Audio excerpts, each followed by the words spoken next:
Bismillahirrahmanirrahim. Alhamdulillahi Rabbil Alamin. Wassalatu wassalamu ala asyrafil anbiya'i wal mursalin. Nabiyina Muhammadin wa ala alihi wa sahbihi ajma'in. Assalamualaikum warahmatullahi wabarakatuh.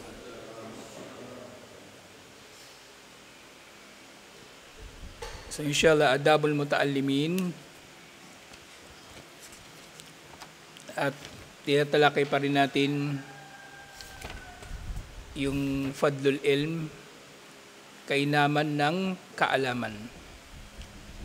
Marapat na mauunawaan ng tao ang kainaman ng kaalaman para pagsumikapan niya ito. Kasi kung hindi niya nauunawaan ang kainaman ng kaalaman, hindi niya ito pagsusumikapan. Baliwala sa kanya ang bagay na ito. Na sa mahabang mga pagtalakay na natin nung nakaraan, isang taon na natin ito tinatalakay. Alhamdulillah, nakarating na sa page 25. At ang malaking bahagi nito ay puro ikhlas. Ikhlas kasi sa ikhlas nag-uugat ang lahat ng mabubuting bagay. Sa ikhlas nag-uugat kahit ang iman. Sa ikhlas nag-uugat kahit ang mutabaa o pagsunod sa sunnah. Kasing walang ikhlas, kumbaga ikhlas na taliwas sa shirk, hindi mananampalataya ang tao. At kung ang tao walang ikhlas na taliwas sa pagpapakitang tao, kumbaga shirkun asgar, siya'y magpapakitang tao. At ang pagpapakitang tao ang isa sa mga motibo talaga kung bakit gumagawa ang tao ng bidaah. Yung gusto niya sa kanyang mga bidaah, gagawa siya ng higit pa sa isinabatas, nang sa gayon ay pupurihin siya ng mga tao. Kaya ngayon mga gumagawa ng bidaah, madalas dyan, bongga, palagi yung bidaah na kanilang ginagawa. Kasi walang ikhlas. Walang ikhlas. Siyempre, ang tao na nakakakabisado ng kaalaman ng walang ikhlas, wala ring silbi yun, praile yun. Yung mga ka-level niya, sina Padre Damaso, yun siya. Maalam siya, kasi kinabisado niya eh. Pero yung naunawaan niya ito sa tamang pag-unawa, pinagsumikapan niya ito sa tamang pagsusumikap, isinabuhay niya ito sa tamang pagsasabuhay at itinuro ito sa tamang pagtuturo, wala. Hanggang doon lang yung kanyang kaalaman sa pagkakatupad sa kanyang ambisyon na maging alim, purihin ng mga tao, gawing VIP, gawing celebrity, gawing mataas ang kanyang sarili sa iba. Hindi yun ang layunin ng kaalaman. Ang layunin ng kaalaman, ang alisin ng tao sa kanyang sarili, ang kamangmangan, at gayon din sa iba. At syempre, sa pag-alis ng tao, sa kamangmangan sa kanyang sarili at sa iba, kasama na rin dito ang pagkakamit ng lahat ng kabutihan dito. So doon sa pagtatapos ng Fadlul Ilm dito sa aklat na ito, sa Adabul Muta'allimin, sa sinabi ni Sheikh, wa fi nihayati hadal mawdu, uwaddi an ushira ila annal jahla daun adalun yuftakka bil umam wal khairu kullul khairi fi talabil ilmi lamma taqaddama min fadlihi fil kitabi was sunnah. So gustong banggitin ni Sheikh na sa dulo ng Fadlul Ilm na dapat daw malaman ng tao na ang kamangmangan ay isang uri ng sakit. At ito ay uri ng sakit na laganap sa iba't ibang mga umma. At ang lahat ng kabutihan, siyempre kabilang na rin dito ang gamot sa sakit na ito ay nasa kaalaman. Tinukoy dito umam, ibig sabihin lahat ng nasyon o lahat ng uri ng tao o grupo ng mga tao. Kasi maaring ang kaalaman ay lunas hindi lamang sa mga problema ng tao sa relihiyon. Ang kaalaman ay lunas din sa problema ng tao kahit sa mga bagay na walang kinalaman sa relihiyon. Kaya nga, ang siyensya bilang systematic body of knowledge, dahil pinag-aralan nito yung mga bagay-bagay, ang siyensya ay nakakapagbigay ng solusyon sa mga problema. Okay? Yung doktor nakakapanggamot ng sakit, yung engineer nakakadesenyo ng paraan para mapadali yung mga bagay-bagay. Mahirap noon ang paglalakbay, pinadali sa pamagitan ng sasakyan. Mahirap maglaba, pinadali sa pamagitan ng washing machine. Mahirap makipag-communicate, pinadali sa pamagitan ng telepono, cellphone, internet, radyo at iba pa. So, yung kaalaman ay solusyon sa lahat ng suliranin, inshallah. Pero higit itong nagkakaroon ng halaga sa atin sa Islam na sinusolusyonan ng kaalaman ng suliranin ng tao sa kamangmangan o kawalan ng kaalaman. Siyempre, ang kawalan ng kaalaman na ito, muli, kaya mahalaga ang ikhlas. Kasi kung walang ikhlas ang tao, hindi niya aminin sa kanyang sarili na wala nga siyang kaalaman. Kung hindi niya inaamin na wala siyang kaalaman, hindi siya mag-aaral. Parang yung tao na hindi umaamin na siya ay nagkasala, hindi siya magtatawbah. Hindi siya magbabalik loob kay Allah. Kaya kailangan ng ikhlas. Kailangan ng sidik, yung pagiging makatotohanan ng tao, lalong-lalo na sa kanyang sarili. Yung tao na walang ikhlas, huwag ninyo nga asahan na magkakaroon siya ng tunay na kaalaman. Meron siyang impormasyon na hawak-hawak. Marami siyang nakabisado, kahit kabisado pa niyang buong Quran. Pero katulad ng nakikitang problema ng marami sa mga scholar sa panahon natin ito, maaring ang mga tao nakakapagkabisado, kabisado nila yung buong Quran, pero hindi nila kabisado yung akida. O marami tayong nakikitang mga tao kabisado nila yung Quran, pero kriminal. Mga tao kabisado nila yung Quran, pero sumasamba sa libingan. Mga tao kabisado nila yung Quran, pero mandurugas. Meron pa bading, kung ano-ano pang mga hindi magagandang katangian ng tao. Hindi natin ito nababanggit dahil pinipintasan natin yung may tangan ng kaalaman, pero ito ay mga paglalarawan ng maling kaalaman, kumbaga maling pagsasabuhay, maling pagkakamit, maling pag-unawa sa kaalaman. So nga, wal khairu kullul khairi fi talabil ilmi lamma taqaddama min fadlihi fil kitabi lima taqaddama min fadlihi fil kitabi was sunnah. Ang lahat ng kabutihan ay nasa kaalaman ayon nga doon sa mga nabanggit na natin ng mga dalil mula sa Quran at sa sunnah ni Propeta Muhammad sallallahu alaihi wasallam. So napakarami ng mga dalil dito na nabanggit. At yun nga, ang mga hadith na ito nababanggit din doon sa Kitabul Ilm ng Riyadus Salihin. Kaya kung meron kayong pagkakataon, buklatin din niyo yung Kitabul Ilm ng Riyadus Salihin, yung app na pinakita ko sa inyo, buklatin niyo yun. Basahin niyo yun inshallah. Kasi kami, kinabisado namin yun, yung Kitabul Ilm. Umpisa pa lang, pinakabisado sa amin yun nung teacher namin, yung Kitabul Ilm. Pero hindi ako masyadong nagtutulak sa inyo na magkabisado kasi titingnan din natin yung yung kakayanan ng tao o yung interest ng tao.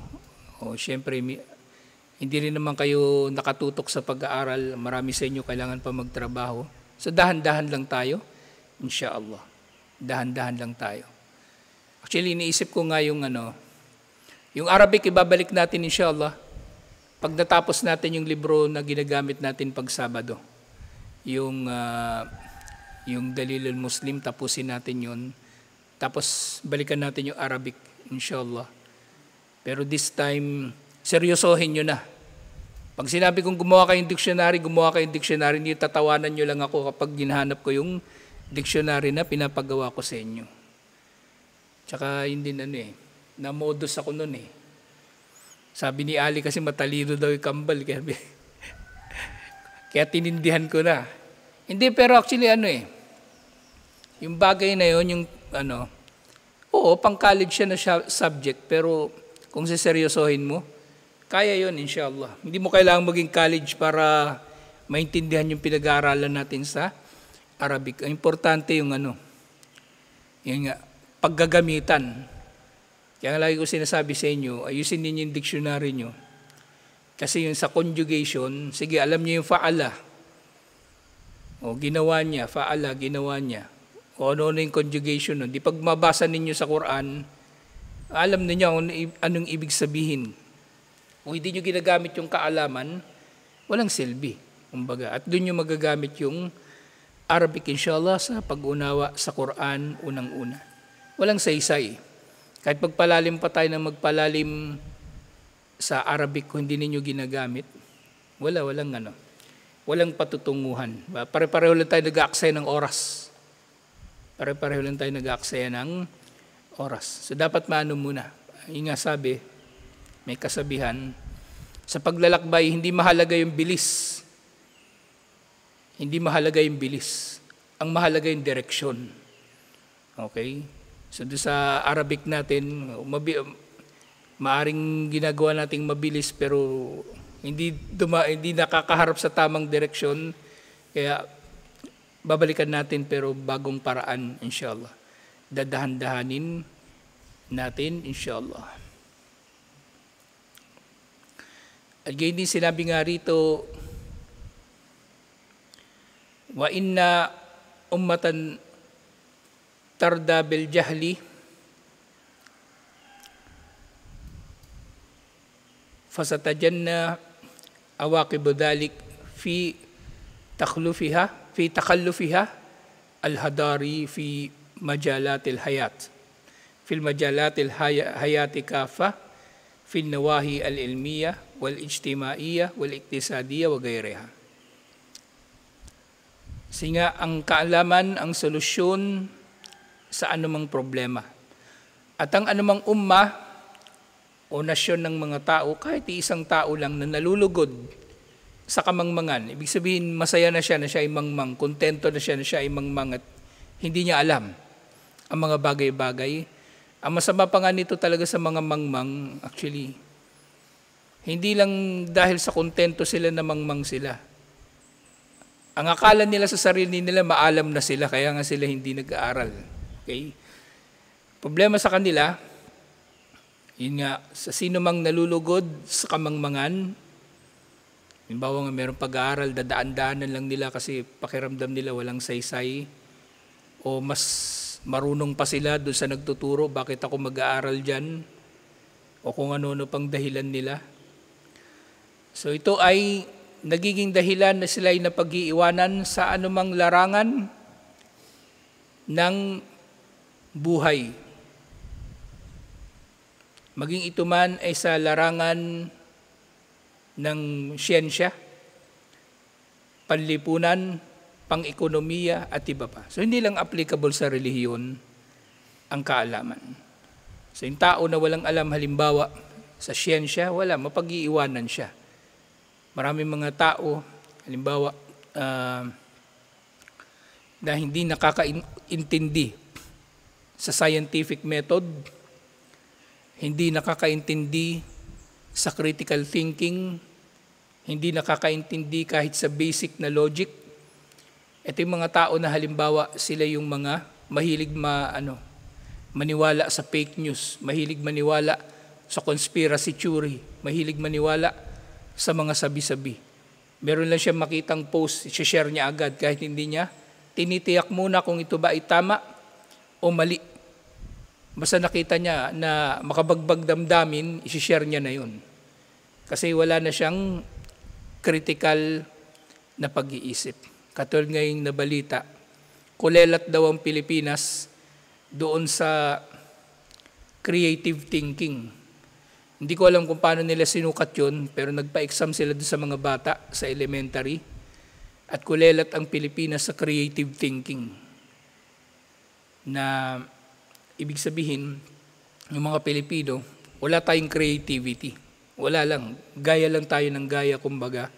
At kung ano lang yung meron dyan, yan na yun. Hindi na tayo nag-iisip ng mas mainam pa. Wala na yung thinking outside the box. Wala na yung critical thinking. Wala na yung logic. Wala na lahat. At makikita nyo yan sa estado ng ano natin, yung social media sa Pilipinas. Kasi yung social media, kumbaga pumapalit na siya ngayon sa hindi naman pumapalit. Kumbaga siya na yung masasabi natin na pangunahin na platform ng paraan ng pag-uusap-usap ng mga tao o komunikasyon. Kumbaga.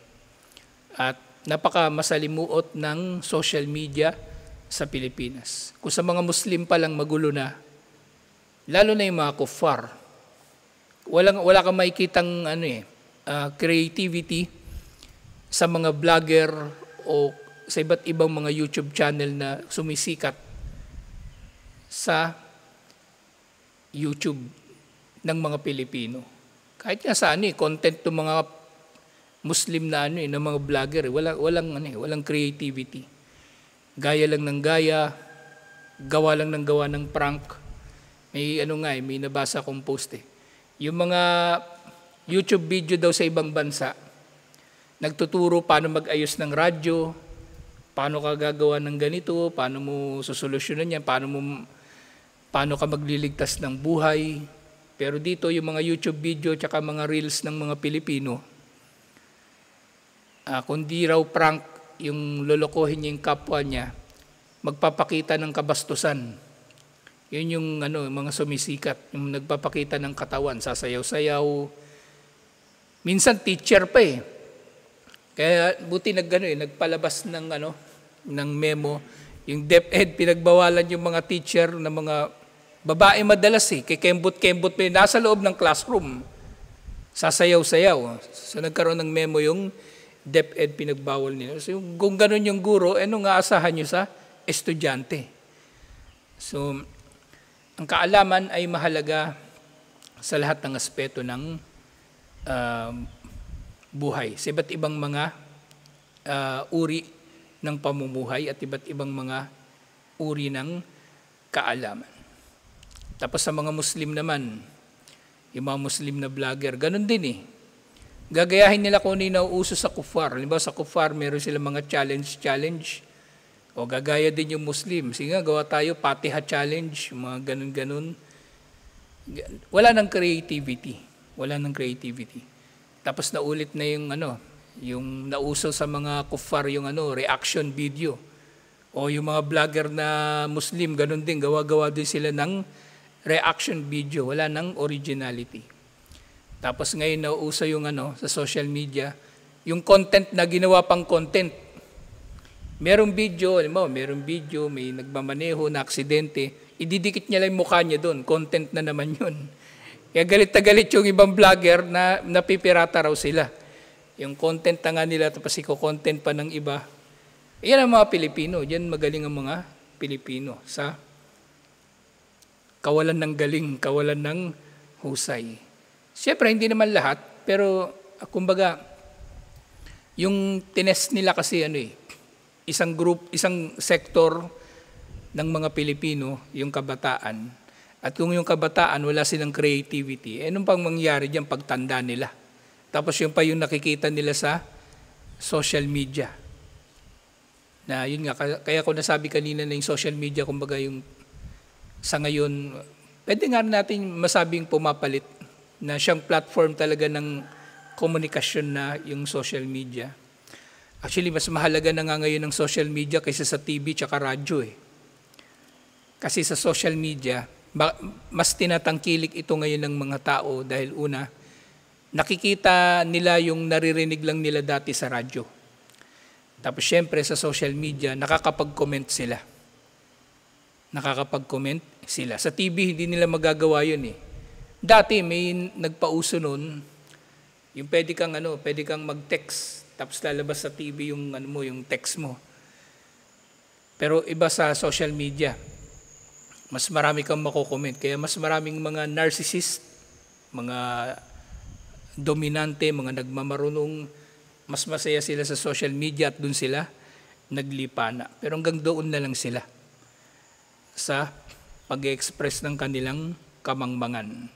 Na syempre hindi nila alam na sila nga ay mangmang kasi nga hindi sila matapat sa kanilang mga sarili. Walil jahli awaqibuhu al-waqima al-fardi wal mujtama haytu tasu'ul akhlaq wa tuqtirul jaraim wa ya'malul kasl wa ma ahsanu qawlal kail khairul mawahibul akal wa syarrul masaib al-jahal. Ang kamangmangan daw ay meron itong dalang parusa sa sinumang individual o sinumang lipunan na nagtatangan nito. Sa sinumang individual na nagpapakamangmang at sinumang lipunan ang nagpapakamangmang, may dalang parusa ang kamangmangan para sa kanila.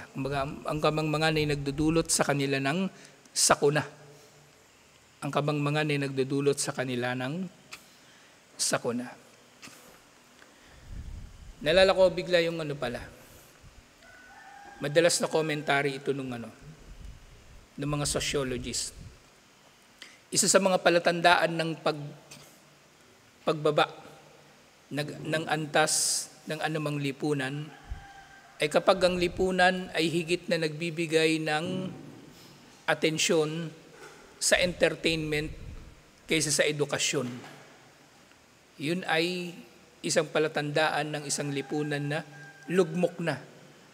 Ibig sabihin, sira na siya. Madalas ginagawa nilang dito, kumbaga case study o case in point, kumbaga sinasabi nila. Yung panahon ng mga Romano, yung Roman Empire. Yung mga taon na pabagsak na ang Roman Empire, mahina ng Roman Empire, ang ginagawa ng Roman Empire, nagpatayo ito ng mga Colosseum sa iba't ibang mga lugar na nasasakop nito. Yung Colosseum, yung itsura ng Colosseum, building yun na usually pabilog. Parang ganun, Araneta Coliseum, ganun, pabilog, tapos mababa sa gitna, tapos yung mga upuan, pa ganun, pataas. Para lahat ng nanonood, mapapanood nila yung nangyayari dun sa gitna. At doon sa mga Coliseum na yun, merong entertainment. At syempre, pinakamasahol na entertainment na nalalaman natin na ginawa ng mga Romano, yung labanan ng mga gladiator. Yung mga gladiator, mga tao, usually mga alipin, dan nagpapatayan sila, nakikipaglaban sila sa isa't isa. Minsan hayop yung kalaban nila, leon, elepante, papatayin nila yun. O minsan naman yung mga gladiator, meron din silang role-playing, meron mga digmaan nung nakalipas na mga panahon na i-roleplay nila. Halimbawa, yung Punic Wars, i-re-reenact nila. Yung digmaan sa pagitan ng Roman Empire at saka ng Carthage, yung North Africa. Nila yun. Magdadala sila doon ng elepante. Minsan nga pinupuno nila ng tubig yung Colosseum para makapagpalutang ng mga bangka. At doon sila magpapatayan sa mga bangka na yun. Na ginawa yun ng Roman Empire para yung mga tao ay malulugod at hindi na nila mapapansin na mahal na pala masyadong mga bilihin at mababa na yung antas ng kanilang lipunan. Laganap na yung krimen, laganap na yung kalaswaan, laganap na yung kasamaan.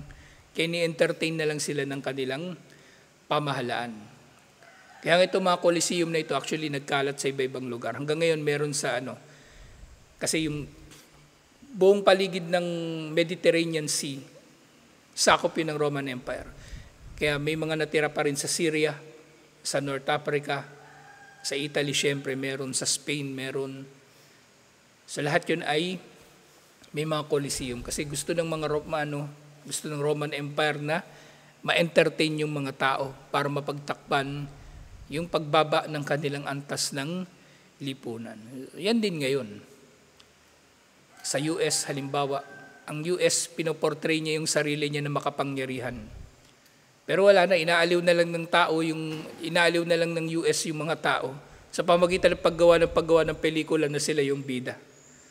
Pero actually, delikado ang kalagayan ng US ngayon. Hindi sila kumbaga hindi sila katulad ng unang panahon na unrivaled talaga sila sa kanilang kumbaga kapangyarihan. Kaya nga ngayon, malakas ang China. Malakas ang China at talagang hinahamon nila ang US. Hinahamon nila ang US. At pag natuloy yung digmaan sa pagitan ng US at China dito sa Pilipinas, tayo ang magiging kawawa. Tayo yung nasa gitna tayo. Pag nagbombahan yung dalawa na yon, tayo yung unang tatamaan.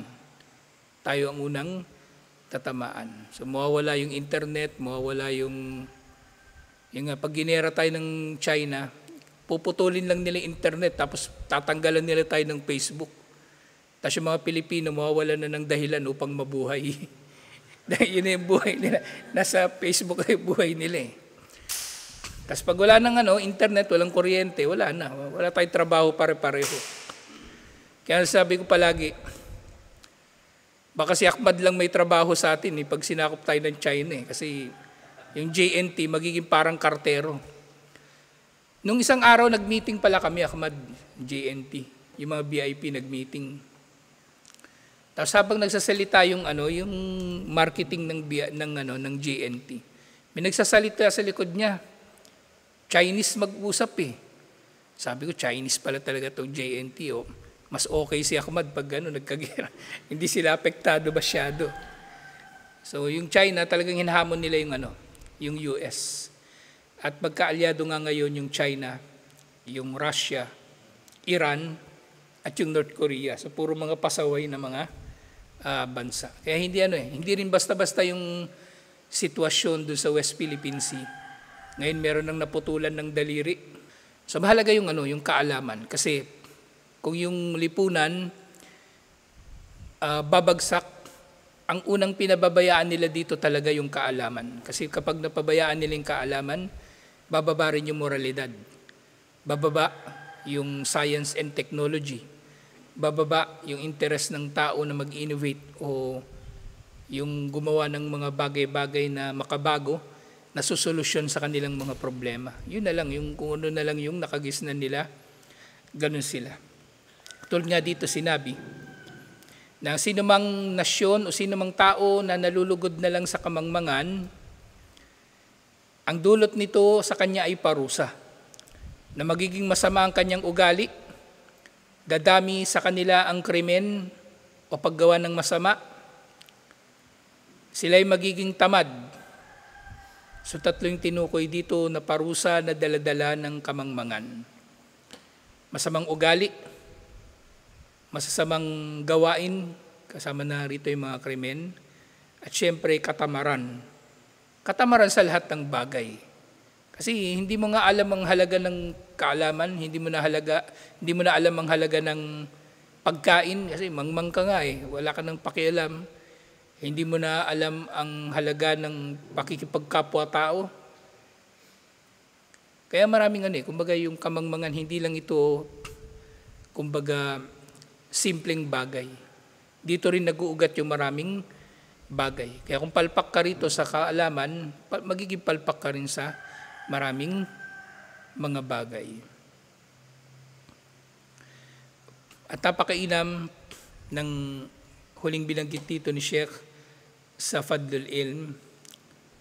Sinabi niya, Khairul mawahibi al-aqlu, ang pinakamainam na maihahandog sa tao ay ang katalinuhan. Wa syarrul masaibi al-jahlu, at ang pinakamasama na parusa ay ang kamangmangan. So pinakamainam na handog o maaring makamit ng tao ay ang talino. Kasama na rin dito syempre yung kaalaman at karunungan, na dahil dito ay may dudulot niya sa kanyang sarili ang kabutihan at pagdudulot din siya ng kabutihan sa iba. At syempre ang pinakamasamang parusa sa tao ay ang kamangmangan Na dahil hindi niya alam kung ano yung tama, hindi niya magagawa at hindi niya alam kung ano yung mali, kaya nagagawa niya yung mali. At syempre magdudulot siya ng pinsala sa kanyang sarili at magdudulot siya ng pinsala sa kanyang kapwa. Kaya nga sinabi ni Imam Ahmad rahimahullah, "An-nasu ahwaju ilal ilmi minhum ilat ta'ami wasyarab." Ang mga tao ay higit na nangangailangan sa kaalaman kaysa sa pangangailangan nito sa pagkain at inumin. So mas kailangan ng tao ang pagkain, mas kailangan ng tao ang kaalaman kaysa sa pagkain at inumin. Pero syempre linawin natin to. Kasi baka sabihin naman ng kambal, hindi mo na ako kakain, mag-aaral muna ako. Hindi yan ang ibig sabihin nito. Ang ibig sabihin nito, kung pinahalagahan natin na tayo ay nakakakain o nagtatrabaho para makakain, sa pagsumikapan, mas pagsumikapan natin ang pagkakamit ng kaalaman, insyaallah. Okay? Mas pagsumikapan, ibig sabihin, hindi ko naman ibig sabihin, naisipin ng tao dapat mas mahaba yung kanyang oras na ginugugol sa pagbabasa o pag-aaral kaysa sa pagtatrabaho. Hindi yun ang ibig sabihin dito. Hindi dito tinutukoy yung quantity. Bagkus yung quality ng oras at effort na inilalaan mo sa kaalaman. Okay? So kahit 8 oras ka na nagtatrabaho, 1 oras ka lang na nag-aaral, pero yung kaalaman naman na yun o yung paraan ng pag-aaral mo ay kumbaga sulit naman, kumbaga efficient, ganun na rin ang magiging kahulugan nun. So katulad ka na rin ng tao na higit niyang pinahalagahan ng kaalaman. At anyway, ang kaalaman, yung katulad na sinasabi ko, hindi lang ito sa pag-aaral. Ang kaalaman ng tao ay nasa pagsasabuhay din. Hindi lang pag-aaral ang kaalaman. Wala lang ito sa pag-aaral. Ito ay nasa pagsasabuhay din. Kaya nga yung tao, hindi siya hahatulan ni Allah ayon lamang sa kung anong kanyang pinag-aralan. Hahatulan din siya ni Allah kung paano siya nagsikap na mag-aral at kung paano siya nagsikap na ito ay magdulot ng mabuti sa kanyang sarili at magdulot ng kabutihan sa iba. So ganun din yun na kung paano natin mauunawaan na ang tao ay mas nangangailangan sa kaalaman. So yung kaalaman mo na natutunan mo lalong-lalo na sa Islam ay isinasabuhay mo kahit ikaw ay nagtatrabaho, kahit nagtatrabaho ka, di ganun din, parang mas pinahalagahan mo ang kaalaman kaysa sa iyong trabaho. So ganun siya inuunawa, inshallah. So yung dahilan, sabi ni Imam Ahmad rahimahullah, bakit mas mahalaga ang kaalaman kaysa sa pagkain at inumin? Lianna at-ta'ama wasyarab yuhtaju ilayhi fil yawmi marratan o marratain. Dahil ang pagkain at inumin ay kailangan ng tao ng 1 beses o 2 beses sa maghapon at magdamag. Mabubuhay ang tao kahit 1 beses o 2 beses lang siya kumain sa maghapon. Wal ilmu yuhtaju ilayhi fi kulli waqtin. Pero ang kaalaman, kailangan nito ng tao palagi. Sa lahat ng oras, kailangan ng tao ang kaalaman. Ngayon nga, sinabi ko kanina, ang kaalaman hindi lang ito yung isinasabuhay. Ang kaalaman, syempre, ito yung kaalaman, hindi lang ito yung pinag-aaralan. Ang kaalaman, higit sa lahat, ito yung isinasabuhay ng tao, inshallah.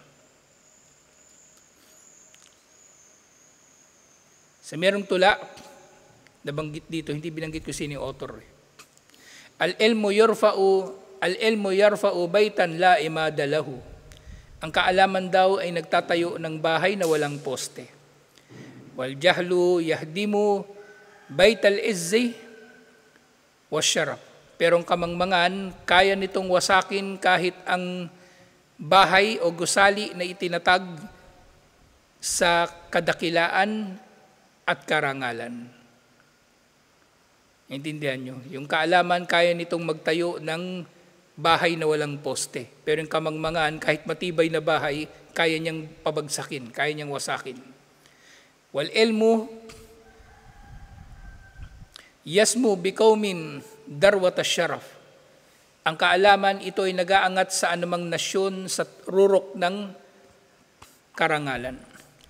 Wasahibul ilmi mafudun minat talaf. At ang may tangan ng kaalaman, siya ay pinangangalagaan mula sa kasiraan, mula sa kababawan, mula sa maaari natin sabihin kasamaan. Ya talabal ilmi mahlan la tudnishu. Kaya ikaw na mag-aaral ng kaalaman, magdahan-dahan ka at magpatuloy at huwag kang magpapalinlang sa pag-aaral. Tuloy-tuloy ka lang sa pag-aaral. Bil mawbikati famalil ilmi min halaf. Huwag kang magpapapigil sa mga mawbikat. Yung mawbikat, ito yung mga harang, mga sagabal sa pag-aaral. Dahil sa kaalaman, fama lil ilmi min hilf. Hilf pala ito. Fama min ilmin min hilf. Dahil sa kaalaman ay walang anumang saysay ang iyong mga kasamahan. Kahit yung mga kasama mo, puro matatalino, kung ikaw hindi ka naman nagsisikap magpakamatalino o magkamit ng kaalaman, so maaring wala ka rin pakikinabangan sa kaalaman ng kasama mo. Maaring tuturuan ka nila, oo, pero pag wala na sila, hindi ka marunong magsala, hindi mo alam yung iba't ibang ahkam, so dapat ikaw mismo ay mag-aral. So nga, ulitin natin, ang kaalaman ay nagtatayo ng bahay na walang poste. Pero ang kamangmangan, kaya nitong wasakin kahit ang pinakamatibay na gusali.